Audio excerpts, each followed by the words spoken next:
പക്ഷെ എനിക്ക് ഒരിക്കലും മറക്കാൻ പറ്റാത്തത്, അതായത് ഞാൻ ഫീൽ ചെയ്ത് ഞാൻ അച്ചീവ് ചെയ്ത അല്ലെങ്കിൽ എനിക്ക് ദൈവികമായിട്ട് കിട്ടിയ ഒരു മറക്കാൻ പറ്റാത്തൊരു സന്തോഷം എന്ന് പറയുന്നത് ഞാൻ അമ്മയായപ്പോഴാണ്.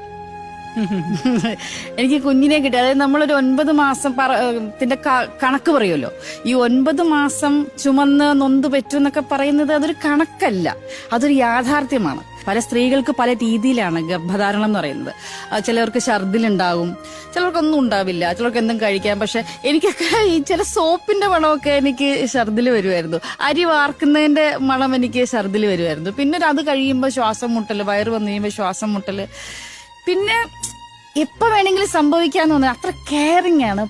പിന്നെ നൊന്ത് പ്രസവിക്കുക എന്ന് പറയുന്നത് അതൊരു വല്ലാത്ത ഫീൽ. അത് അനുഭവിച്ച് തന്നെ അറിയണം. നമ്മൾ ആ വേദന കൊണ്ട് നമ്മൾ അവസാനം കുഞ്ഞ് കയ്യിൽ വന്ന് കഴിയുമ്പോൾ ആ ഫീല് പറഞ്ഞറിയിക്കാൻ പറ്റില്ല.